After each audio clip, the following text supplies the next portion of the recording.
बातमी नंदुरबारमधून। नंदुरबार जिल्ह्यातल्या ग्रामीण भागासाठी पिण्याच्या पाण्याची सोय व्हावी यासाठी राज्य शासनाने जलजीवन मिशन योजनेचं मोठ्या गाजावाजा करत सुरुवात केली होती। त्यात नंदुरबार जिल्ह्यामध्ये 2605 कामांना मंजुरी दिली गेली आहे, परंतु 2100 कामं ही अजूनही अर्धवट अवस्थेत आहेत। या कामांसाठी निधी नसल्याने काम बंद आहे, तर निधी नसल्यामुळे कामं अर्धवट अवस्थेत पडू नये। एकीकडे राज्य सरकार ग्रामीण भागासाठी पिण्याच्या पाण्यासाठी योजना राबवतंय, मात्र या योजनेला निधी मिळत नसतील तर योजना पूर्ण कशी होणार असा प्रश्न उपस्थित होतो। एक असं की या वर्षीचं म्हणजे गेल्या वर्षीचं पर्जन्यमान 100%पेक्षा जास्त महाराष्ट्रामध्ये झालं। सगळ्या धरणांचा जलसाठा 100%पेक्षा जास्ती होता।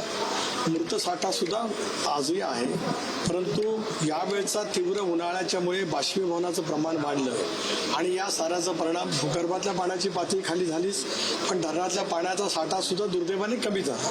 ही वस्तुस्थिती काय नाकारता येत नाही। अशा वेळेला या भौगोलिक नैसर्गिक परिस्थितीचा विचार करत उद्याच्या भविष्यामध्ये सुद्धा काही प्रकल्प हातामध्ये घेणं आवश्यक आहे।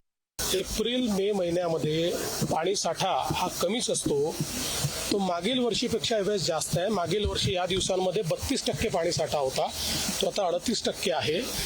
आपल्याला कल्पना आहे की राज्यातली जी मोठी धरणं आहेत त्याच्यामध्ये आता पाणीसाठा अजूनही बऱ्यापैकी आहे, पण लहान धरणांमध्ये आणि छोट्या तलावांमध्ये पाणीसाठा कुठेतरी कमी झालेला आहे।